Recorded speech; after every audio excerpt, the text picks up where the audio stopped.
And we're on. This week, we have Giles with us from Schofield Watches. Now, I'm excited for this one, and I have been for a long time. This is a company and a brand I've definitely wanted to talk to in this capacity for a number of years.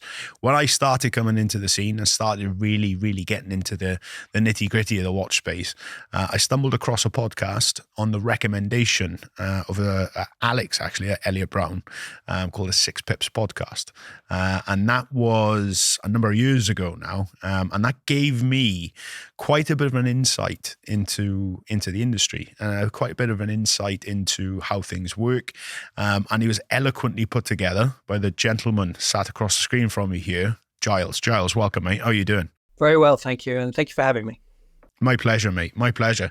Before we delve into things, mate, reference Schofield, the watches, etc. What I like to do with all our guests, mate, is go back to the beginning, try and get a bit of an understanding of you as a person. So who are you, mate? Where are you from? Where did you grow up? What's the story?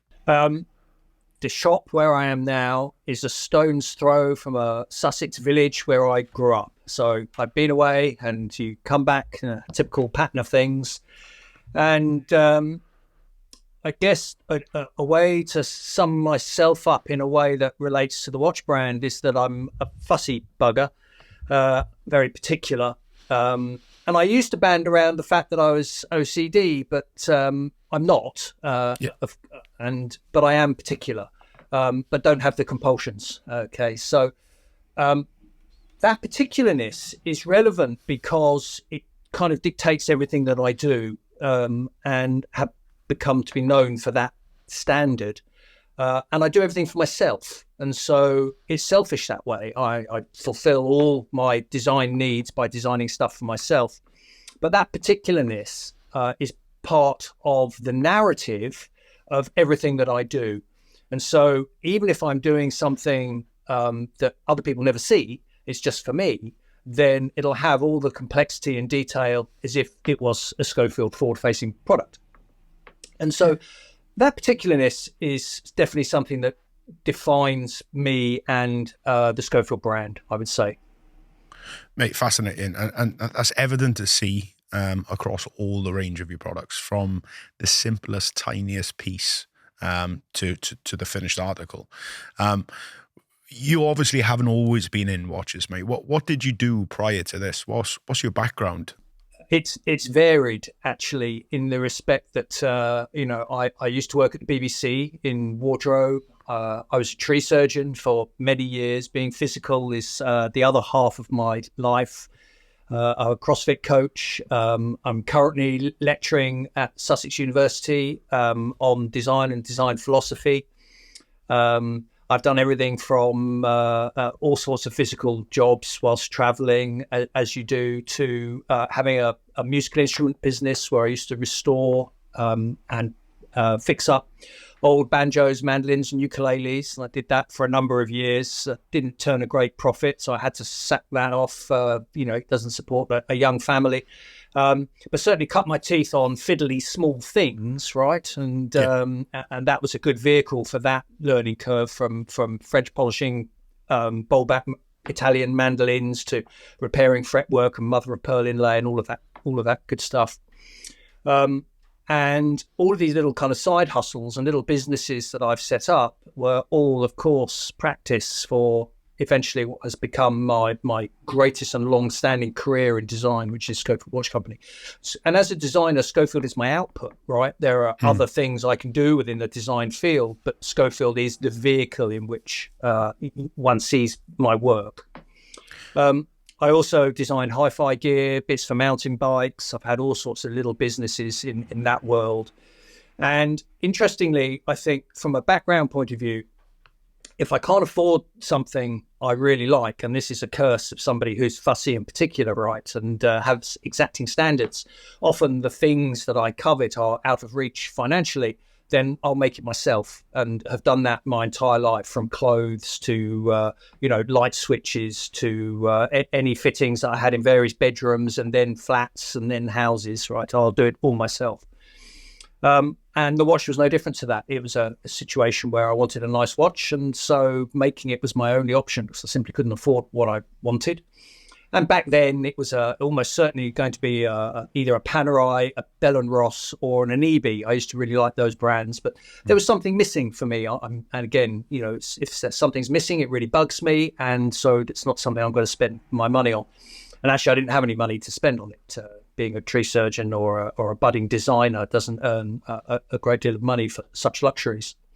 So that's why I made it myself. And I'd done that previously with hi-fi, and I love hi-fi, and couldn't afford an amplifier, so I learned how to build it. Took a year, knew everything there was about electronic engineering for about a year, and then it's gone because it's only there while I need it. And then that information is kind of purged, ready for the next project. And that next project was watches, and here we are nearly 20 years on, and watches are stuck. And I think that's because I really enjoy it and I love it still as much, from designing the first watch, the Signalman, to the latest watch, the Obscura, and everything that's come in between. I absolutely love it. I love the world of watches. And for me, it's more than just the watch, it's the brand as well. And that is a perfect articulation of my design skills, as in it's a great output for me. So I feel there's nothing missing.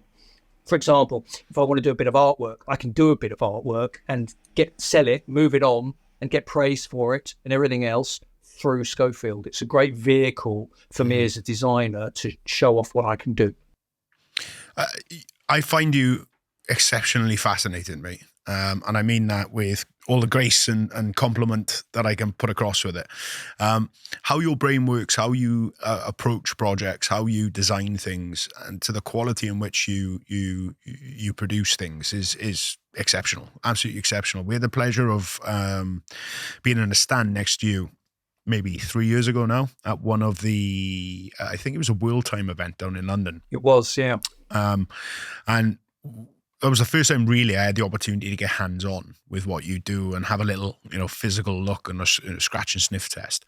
I was blown away, absolutely blown away. How you've approached this, even from, the finishing's exceptional, don't get me wrong, but the design language, how your family of products all marry and sit together as a distinct family is massively impressive. How unique your approach to the market is massively impressive. Your finishing and the quality in which you achieve the finished article is massively impressive, and just how considered your designs are, again, is massively impressive. Forgive me, mate, I'm not trying to make you blush, but I've been an admirer for a long time, and you've come up in numerous conversations I've had with other people.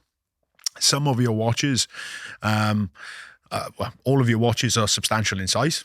In comparison to a lot of the rest of the market. I like that. Some people, it's maybe a bit too big, but everyone I speak to can understand and appreciate the depth in which you've gone into on the design process, how much thought, consideration you've put into coming up with the designs that you've got, and how everything marries together. It's fantastic. It's absolutely fantastic. How did you come up with that Signalman? Because that, for me, I outside looking in, that was a catalyst. I assume that kicked this off, and it's so unique and so different. So just it's its own thing, and that's rare now. It really is rare. So many people are making the same things or reissues of different versions of the same watch from 50 years ago. You've come into the market with something fresh and new right off the bat. Yeah, it didn't happen in a way that was planned. And I often talk about, to people that are aspiring watch makers and they want to make a watch, or watch designers, or even brand designers, and they want to have a watch brand. It's not something I'd recommend because my journey was organic and ended up being that way. And actually through hardship was I forced to be in the position I am now. And had everything gone my way right at the very beginning, then I often wonder whether Schofield would be as it is now. So, for example, when I started, I came from a graphic design background. So all the little businesses and stuff I was speaking about at the beginning, they'd all gone. And I had a design agency. So I was cutting my teeth on website design, logos, business identities, and all of that kind of stuff. So when it came to the watches, it was a question of, do I make one watch for myself? And if I do, there are limitations within that. So for example, that's mainly going to be around the dial and the handset. Because with the dial and the handset, you have tooling. And with tooling, then you have minimum orders. So I could probably get somebody to make a case for me, a one-off. I could do a case back. I could get a strap made. I can use a off-the-shelf buckle. Packaging would just be something for me. I'd probably make a box myself and it'll be one watch. But with the dial and the handset, the issue was that I was coming at it as a designer, and therefore it had a fashion slant, a fashion bias to it. And the thing ended up looking like a diesel watch or a fossil watch, something that you'd see in a cheaper high street watch shop, and something that certainly has it's ephemeral in its nature, as is so with watches that follow trends. They come and they go very quickly. They don't have the legs and what we call classic register, and that is a design language that's almost intangible. What is it that makes fancy watches, good or classic? And that took me a long time to learn. I had to learn that. I understood that it was something I needed to bring in for my own satisfaction, even if it was going to be one watch. But I had to fully understand what that was. And now I can't tell you what that is by way of a recipe for design. It doesn't exist. It's more of an understanding. I did the same with leatherware many years later. You know, what makes a Givenchy handbag better than a Michael Kors handbag? There is something intangible there. And quite often it's like poetry. You can't always explain why it's good. It just is. And this is true very much so within the watch industry. So I studied that, and I wanted to understand how I could bring that in a whole fresh new way. And the first thing that I did was break categories. So as humans, we like to put things in little boxes, okay? And we like sports watches to be sports watches and dress watches to be dress watches. With the Signalman, it was absolutely, and I've always said this, it was a washer-dryer. You know, it was going to be compromising the washing and the drying, but it was going to do both. And it's the compromise bit that I always struggle with. So how could I make a watch that was both a sports watch and a dress watch without compromising either of those two categories? And so I worked really hard at articulating that and rendering it. Isn't that you have the design, but how are you going to render it in such a way that both those categories could be fulfilled? So I'd already known now that in order to do this project, I was going to commit to the minimum order, and the minimum order for some of those parts within the watch, that's going to be the crown, that's going to be the dial and the handset, and some of the other little details there were going to be a minimum order of, say, 100 watches. And so I was committed. And at that point, I realized that I had to have a business to support the product that I'd made for myself. So I could see this thing getting out of hand, right? It was snowballing. And so the design really was fleshed out in about 2007. And I lived with large printouts of the dial and case shape and everything else for years so that I didn't tire of it. I saw it every day. Every hour I was working, there it was. So I never tired of it. And fatigue is an element within design. If you get fatigue from the design, then you know it's trendy and it's transient because you're likely to go off it. Right? If you like it forever, and I still like the Signalman design, and so do Signalman owners, and people still covet the watch, okay? Meaning that design works classically within the classical register of watch design. So that was done. The rendering is how to finish the cases, how to finish the appliques, the dial surface, the hand surface, so that it fitted perfectly within those two categories of sports watch and dress watch. So it had to be a smart sports watch. Others do it to a greater or lesser degree, but for me, I knew that I had to hit it really hard so that those people that like to buy products within their fixed categories were able to deviate without. So naively, I had a business plan of 3 watches in year 1 and 20 watches in year 2, maybe 100 watches in year 3, and then I didn't bother with the business plan after that. And then when we launched, I actually launched in 2010 and sold some watches through Financial Times, How to Spend It or something like that back then. But we launched officially at Salon QP 2011, and we sold 100 watches within 3 months, you know, and I said I was going to make and did actually end up making, but hadn't at the time, made 300 polished versions and 100 DLC versions. And within a year, the 100 DLCs had gone and nearly 200 polished had gone. And then it took a couple of years for the remaining 100 or so Signalmans to sell. So we'd hit the ground running. And it was an interesting time because then it was really Bremont and myself. And Bremont had come first, and they blazed the trail for me. That I've always said that I owe them the fact that they opened a doorway. A simple fact, I just saw these guys having a go and I thought, well, I'll have a go too. But I'm motivated by impressing people, okay? And I do this in every aspect of my life. So I knew that I had to impress people with every single design choice that I had access to.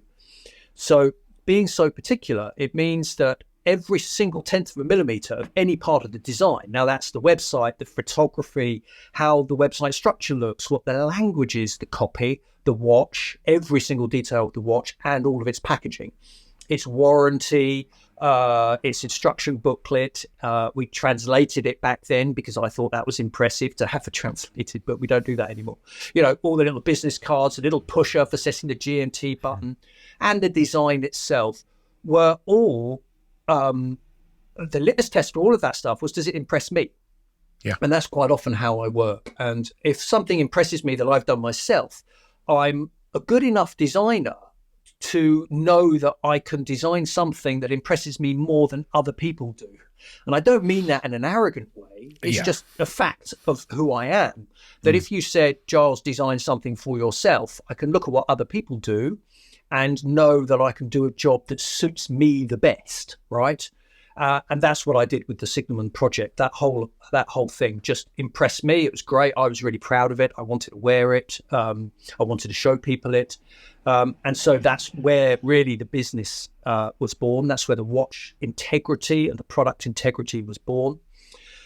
And I was fortunate because the movements that we were using were made by Soprod, and I chose Soprod because it was exotic. I thought that was really cool, right? And I didn't want an ETA back then. My mind has changed since, and we use ETA and other kind of non-exotic, off-the-shelf movements in all of our products. But back then, Soprod was something I was very excited about, and they profoundly let me down on all of my orders. It's so much so that we placed an order for movements and they were meant to be delivered within 6 months. And that was then they then prolonged that for a year. Wow. And then at the end of that year, another 6 months. So at this time I had a couple of orders off render, right? And then I couldn't fulfill them. So what was I going to do within that time? I'd already committed to having a watch brand. So it enabled me to build out the website. It enabled me to build out the brand. And the brand story is completely separate from the watch story because I expected actually for it to be a faceless brand. You know, it was just going to be a website selling the watches. And James Gurney, the ex-editor of QP magazine, he was instrumental in the brand because I got an opportunity to go and show him my original plastic Signalman prototype strapped to the proper strap in a proper wooden box. And I went to see him and he looked at the box, he opened the box, he closed the box, he slid it to one side and just said, tell me about you. And I had nothing planned, nothing organized, middle class, you know, son of a teacher and a yoga teacher and, you know, from a science background. I couldn't find the story at all. I didn't know what the story was or how I was meant to market myself or the brand at all. Nothing. But I knew that the watch was validated by the fact that he slid that aside. He took a glance and knew that it was a quality thing. And actually, he's ended up owning one. So, and has been an advocate of the Schofield brand ever since. But what that did was it meant that with this time that I had, because Soprod let me down so badly, it meant that I could go away and work on the brand itself and work on designing a brand with the same integrity that I could design a watch or any product, right? And you can design something like that in the same way. And that is a design philosophy where every single choice is reasoned. And that's what I do. I reason every single thing out so that I can justify it to you. So you say, why this? I say, because. And that's called whole story design. It's where every single aspect of the design is done through considered thought. rather than just leaving somebody else to do, like a manufacturer, because that's what they're comfortable doing. It's pushing that and saying, no, it has to be like this. And the Signalman was no exception from the ground up. Every single part of its design was exactly like that. A steeply stepped dial means you've got trouble with hand heights, so you've got to factor that in with movement modifications. The case shape, I wanted very sharp internal corners, and if you can imagine you're machining with a radius tool, internal corners are very difficult to get sharp. Yep. So it was made out of composite parts, and this is because I put my foot down and said, "That's what I want. You're not to change it," and that's what set the precedent for the brand going forwards. Fascinating story. Just, yeah, mate, I love it. You mentioned a few things there. You thought you was going to be a faceless brand. I think a lot of us enter this space, mate, and we expect that, or we hope for that, or that's the anticipation from the offset. And I think very quickly, a lot of us realize that we very much become the brand, or we're that involved with the design process, the methodology, where we want it to be. It is us. It's a reflection of us. So we have to get in front of that. The other thing you touched on there, mate, which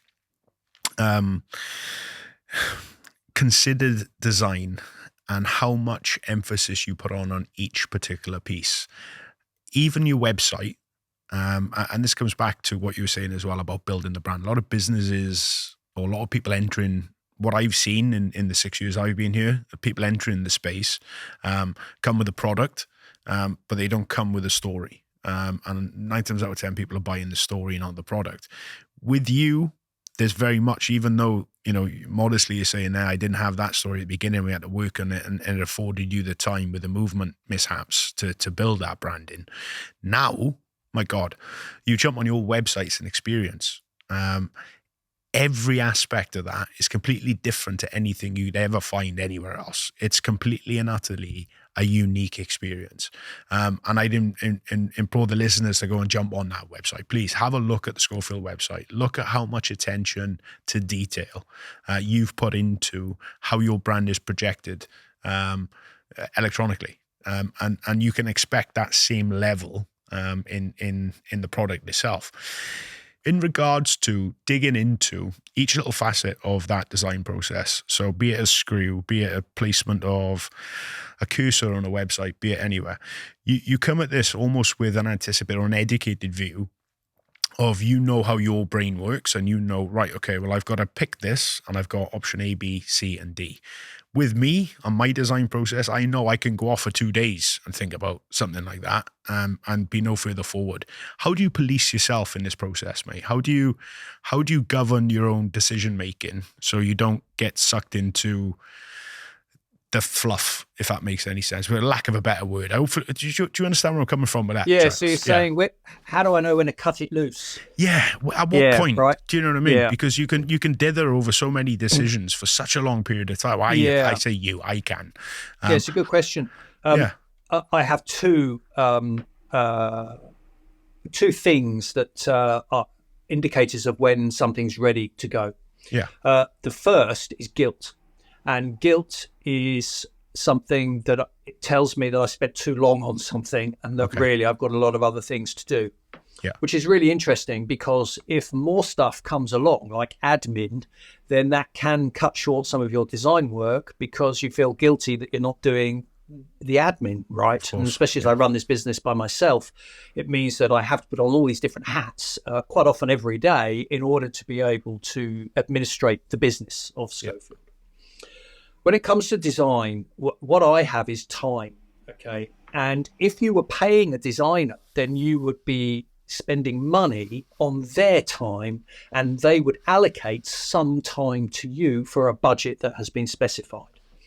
As a design-led brand, and I think most people take that the wrong way, the meaning of what a design-led brand, because it implies that everything else is left behind, right? And it's only about the design.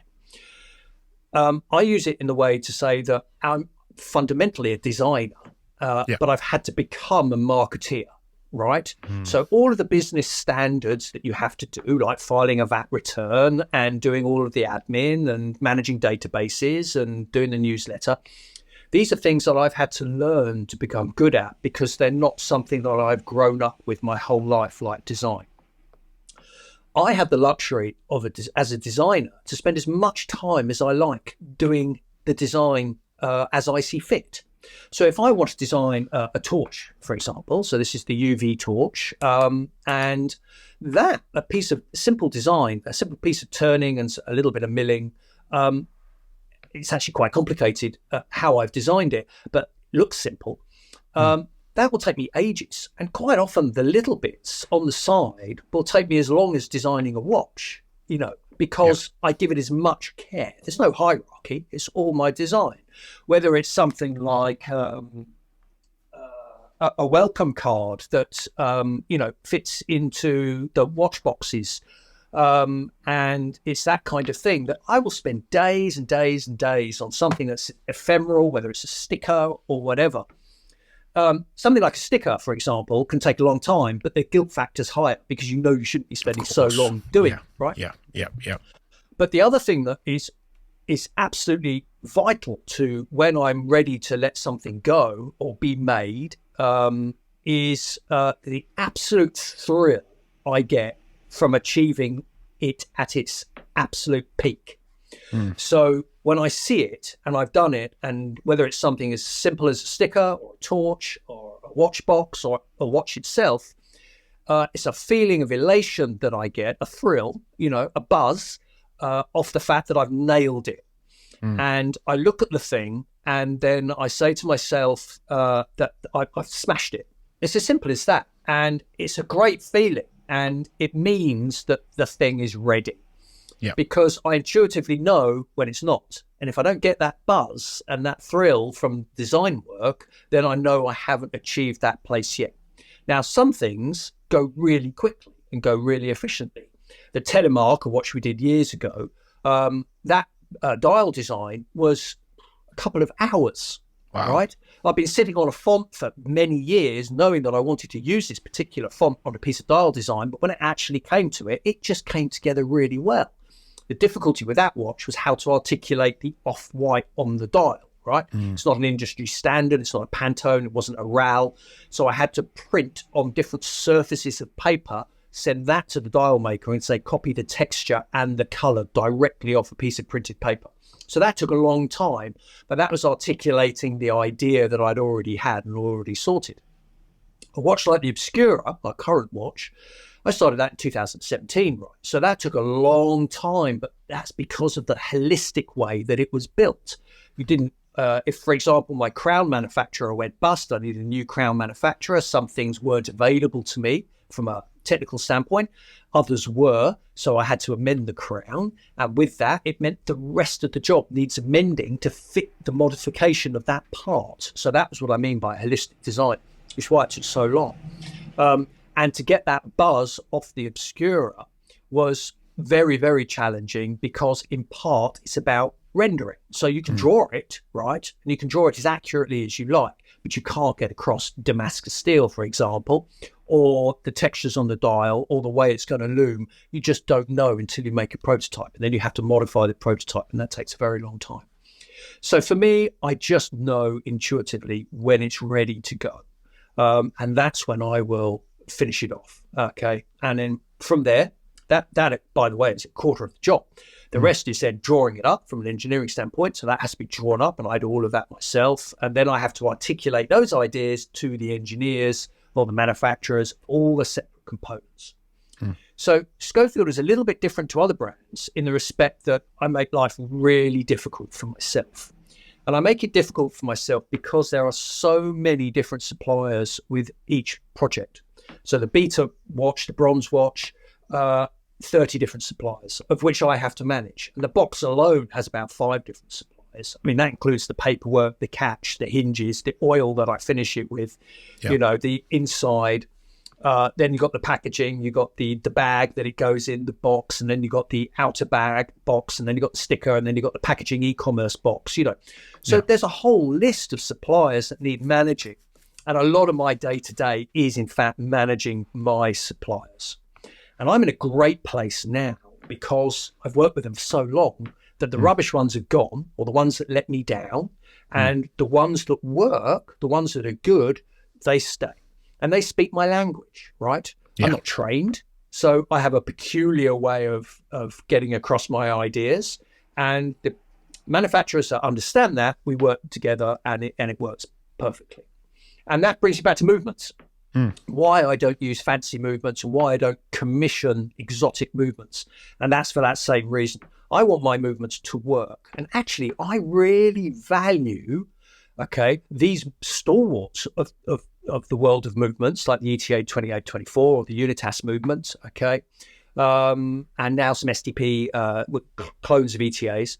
I value those because they are absolute marvels of engineering. They are beautiful things. If you hadn't seen other more exotic movements, you still go back to those and they'd be mind-boggling. It's only because they've been usurped by more exotic things, right? If you want movements and fancy movements and movement modifications, then Schofield is not your brand. It's as simple as that. We're not those guys. There are plenty of others doing more exotic things with movements. Go to those guys. It doesn't bother me, because I'm fortunate enough to make a living, and I'm not after world domination. I just want to be able to do what I do and do the designs, and keep going with that, to sell enough watches to sustain the business. And it's that I'm fortunate for. Mate, it's epic. Talking of movements as well, you mentioned there the ETA side of the house. I'm a massive fan of ETA. Simply put, no matter where you are in the world, you can get parts, you can get bits, you can get it looked after, you can get it serviced, you can get it dealt with should something go wrong. It's like an international language of watch movements. Everyone's familiar with them, no matter what part of the globe you're going to end up in. It's there, it's ready, it's available. The other side of it is, yes, you can get out and find more exotic looking or etc. When it comes to movements. You look at your treasure watch and you've got the ETA, but it's gold plated. I'll be hard pressed, mate, to defy anyone really to go out and find a nicer looking movement than that in that watch. It looks phenomenal. Absolutely phenomenal. Yeah, it does actually, which is why I chose it, right? It was gold treasure within the treasure watch. It's under the gold X on the case back, the hidden treasure. It was all about hidden treasure. Schofield's hidden treasure. You come across Schofield, do you tell your wealthier mate about it that could buy the more expensive watch and slightly undo, the thing that you found? And we find that all the time. That's the nature of Schofield. And that's why I played on that with the treasure watch.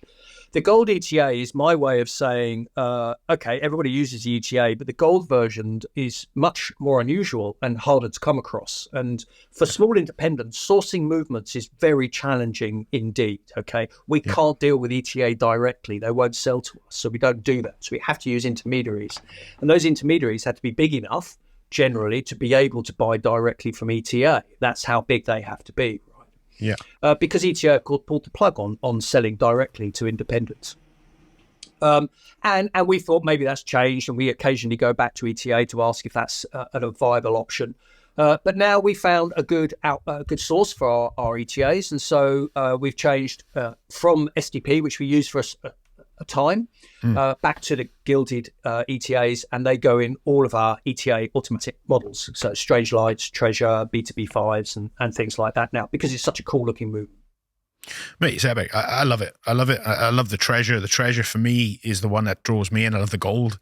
You can probably tell I'm a little flamboyant in my styling myself. And I just, again, as using your words, it speaks my language. You've mentioned the Obscura. And the marvel that is. I'm a massive fan of Damascus steel, always have been. I own a number of bladed instruments made of Damascus steel. It's something I covet, something I can spend hours and hours and hours of my life in my leisure time watching swordsmiths, master swordsmiths manipulate metal and turn it into this thing. That is Damascus steel, and I've yet to see anyone do it with a watch to a standard in which you've achieved. Before we delve into that process in the metallurgy of side of things, when you design a watch like that, mate, or when you have the concept of designing a watch like that, how does that how do you do it? Do you say, right, I want to make a Damascus steel watch, or I want to use Damascus steel in a watch? Do you operate from where you want to be? Do you have financial constraints on what you're trying to achieve or what you need to sell that watch for? How do you get to that point where you're making a physical product to such a high quality in such a difficult metal to work with?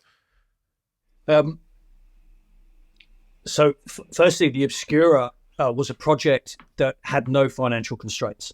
Okay. And so every choice, manufacturer, supply of materials is exactly how I want it for my ultimate watch. Yeah. Okay. My ultimate watch does not have a fancy movement in it. It has a unitas movement. I love it. I treasure it. And that's what I've chosen. We'd already set a precedent with that movement in the Black Lamp, which was a carbon fiber watch, unlike any other carbon fiber watch that had ever existed. And it's worth your viewers having a look at the Black Lamp, because it's a watch that set a precedent for loom within the industry and creative loom usages. And it was one of the first of these exotic watches. Other brands have used carbon fiber before, but not particularly successfully. And we used this carbon fiber and developed our own way of doing it. And that was because I removed or negated the fact that carbon fiber needs to be light for a watch case. So by removing lightness as a restraint within carbon fiber, it meant that we could pack the layers very densely. And it meant that it had, in fact, our billet that we machined the Black Lamp out of was 92 ply high. Wow. Whereas a piece of off-the-shelf Red Bull Racing carbon fiber that you may mock up a watch case in was 17 ply. Wow. So it had an incredible density, but it's still such a small part, so it's still really light. Okay. And that was a concept. That was a concept material because it hadn't been done before. And what I learned about concept watches was the fact that you can go completely berserk concepting every aspect of the watch. So you can concept materials, how it looks, and the movement that operates it mechanically, right? You can concept MB&F for a classic example of a watch brand that will concept all three areas of watch design, okay? I don't want any of that, right? I'm not going to put out a watch that has what is called in the industry a provision for repair. And that's an accountancy thing, right? Because that comes off your bottom line, is that provision for repair. And some watches have a higher provision for repair than others. If you make a concept watch with a movement that hasn't been tried and tested for 70 years, like the ETA or the Unitas, right? Or you're using a new material or a whole new technique of what it looks like and how it operates, like an Urwork or an MB&F, then your provision for repair is just going to be higher, right? It's going to be an issue. Okay, and you have to factor that into your price. That's why these watches are very expensive, and that's because of that reason. Okay, one of the reasons for it. With the Black Lamp, I wanted to concept one of those three departments, okay, and do it in a way that I could put all of the energy into proving the system, meaning that it wasn't going to fail. And touch wood, we've never had a Black Lamp back. A case has never failed. And in fact, I would schoolboy test that carbon fiber case in front of the CEOs of the very large company that made it by smashing it on the case, on the desk, and seeing if it cracked or caused any stress fractures at all. It's lightweight, so it bounces, essentially. It's a fantastic material. How it marked, it has a low hardness, of course, carbon fiber, so how did it scratch and mark? And because of its strata, it has a camo-like finish, which meant that any little mark on the case, you just didn't see at all. Yeah. Which was fantastic. That whole process was carried through to the Obscura. All this time later was the fact that I wanted to do some concept work, but without pushing the boundaries to a risk factor, whereas if I'm selling this watch, I'm going to see them come back because they failed, because it's not a tried and tested technique, right? So with Damascus steel, it was a question of what I can use for the case that is an elevation from the Black Lamp, or a sideways move from the Black Lamp carbon fiber, but not the Black Lamp. The Black Lamp was such a thing that was carbon fiber done. I wasn't going to do it again. If carbon fiber is coming around to Schofield again, that would be the Black Lamp Evo, okay? Yeah. Something I've threatened, but I'm not sure it's going to happen. Okay. The Obscura had to stand on its own 2 feet, but we needed a concept case material. Now, I could have used superconductor material, which I thought was trendy and didn't have the romance and didn't have this vibe of forged with fire, of an old school way of making the material. It wasn't certainly whiskey, tattoos and beards, right? It was something altogether different and didn't suit me or the brand. And then full ceramic. I've got full 100% ceramic cases, Schofield cases here, prototypes. But I decided again that didn't quite work for me. Plus, there were some issues with manufacturing that meant that I didn't, again, want to go down that road. Damascus came about because I love knives. I like those same forging programs and all of that and watching those techniques. And knives has been a part of Schofield forever. We've done little pocket knives right from the beginning of different things. They tend to sell immediately and they've gone, and we sell them for our boys club, which is like the private page on the website. And so it was something that I knew I could play with to a greater or lesser degree. I knew that I could be in control of the finish. So I can order some material, and then how it's etched is down to me. So I patinate all the bronze watches, the patinated versions myself. So I'm very happy mucking about with the chemicals necessary to do that. The Damascus steel etching is no easy job. It's grim, it's toxic, it's somewhat scary. But it gave me a degree of control personally over exactly how I wanted it to look. And some of the most Instagrammable Damascus steel is highly contrast. So it's got a black, softer layer and a prominent, polished, harder layer. And you can get that great contrast. And I experimented with that and found that the watch was heading in a direction of being all about the case, all about the Damascus steel, right? And I did not want that. It's not about being Damascus steel. So you have other brands that have played with that. I know Sin did a Damascus steel watch. Goss watches, of course, are known for Damascus steel. They do Damascus steel dials as well, and Damascus steel buckles. And that is absolutely what I didn't want. He does that really well. Okay, it's all about Damascus. For me, it was not. I love sci-fi, though the brand itself is more of the coast, and that's something about Schofield, right? We kind of own the coast. There aren't any other watch brands that have the coast. Plenty in the sky with pilots' watches, under the sea, on the sea with the yachting watches. Even on golf courses, you've got golf watches. You know, I've even seen a chef's watch, right? So that's in the kitchen. Really? Yeah. But we own the coast, and the coast is this lovely, obviously, interface between land and sea, and we articulate that with the use of the lighthouse. But I also love sci-fi, and there are a few other space watches, of course. But the sci-fi element was, well, how can I bring that into this nautical theme brand in a way that was sincere because I'm interested in it? And that's where the Strange Lights came in, which was a watch, we're running out of them actually, with the red and the green dials and the titanium case. It's a cool watch. And that's got a UFO shining its light over Smeaton's Tower, the lighthouse down in Plymouth.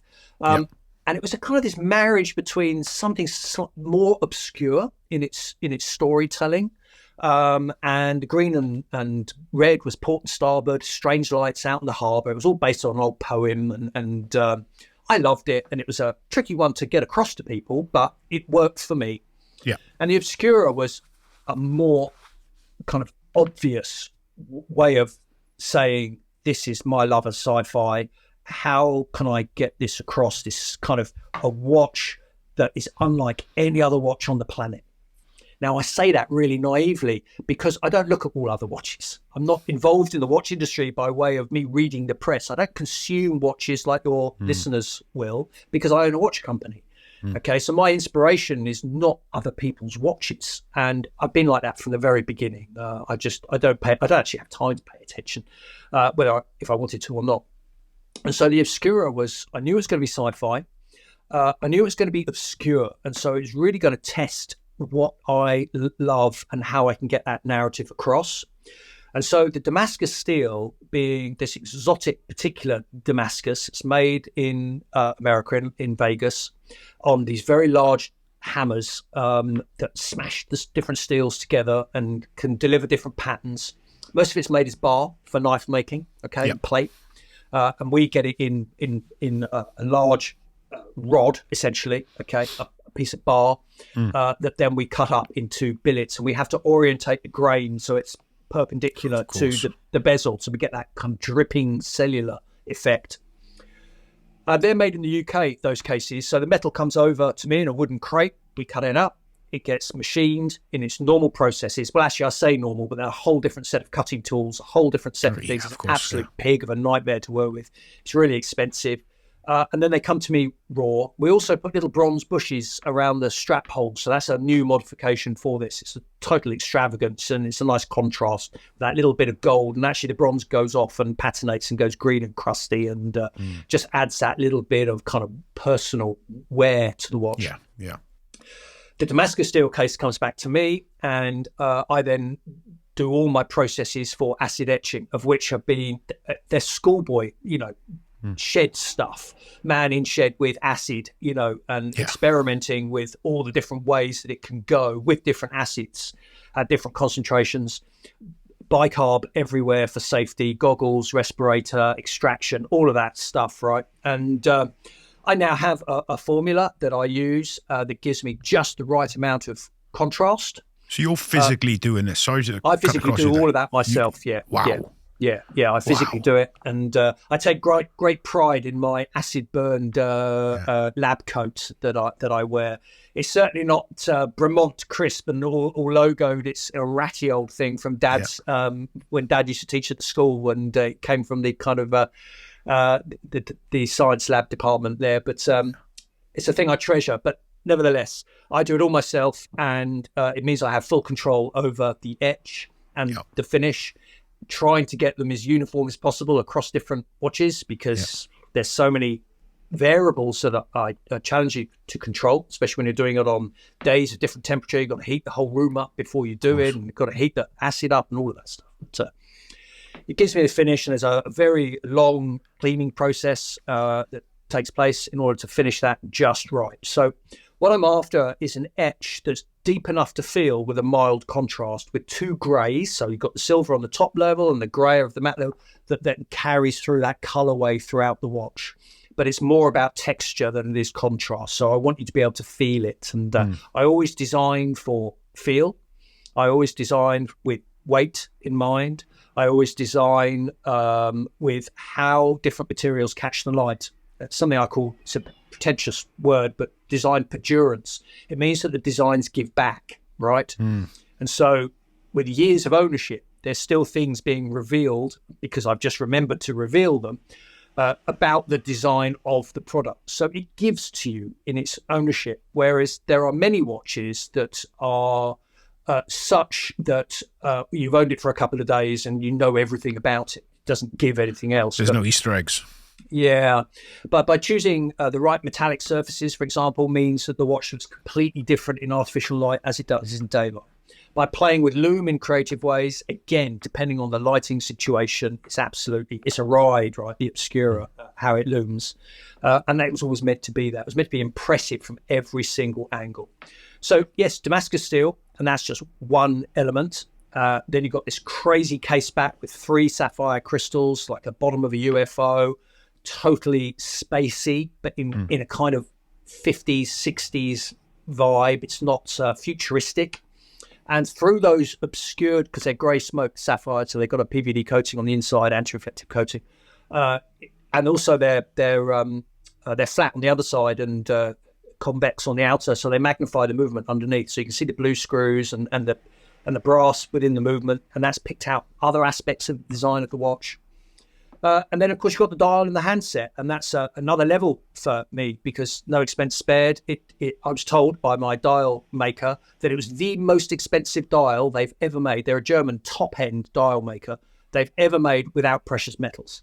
Wow. And so, and all of the staff there just love this, but it's expensive because the lume has to be injected by hand into the little channels that are machined into the brass base, and the whole thing's rhodium plated, ground back. It's got multi-levels. It's exotic, right? It's cool.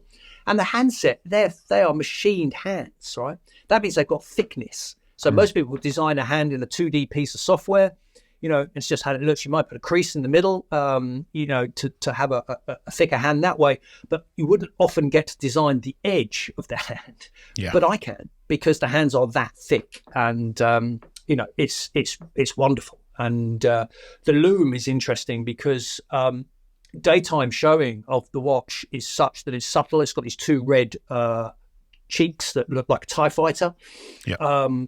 And then when it looms, of course, you've got all these other Tron-like colours, emissions from the white.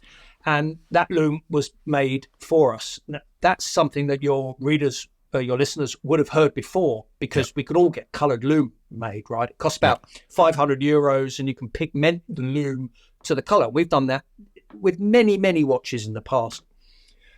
It's not interesting, okay, other than having a coloured loom. But as soon as you put colour in the loom and daytime viewing, okay, you smash its ability to glow. Okay, it just never will glow as well as C3. C3 is still the industry standard, okay? But within C3, which is a yellowish white in daytime, its emissions, you can choose blue or green, generally. Yeah. And Superluminova claimed that you could have red emissions and purple emissions and pink emissions, and we had great fun saying that this is what we wanted within the Obscura, and them saying it's not available, they didn't make it. So with a lot of toing and froing, they actually said this was something. They actually had a render of it on their website, so they claimed they'd never actually made it. So that's C3 with a ultraviolet kind of purple emission. That was made for us, so that's really cool. They were going to make it anyway, and I think other brands can use it now.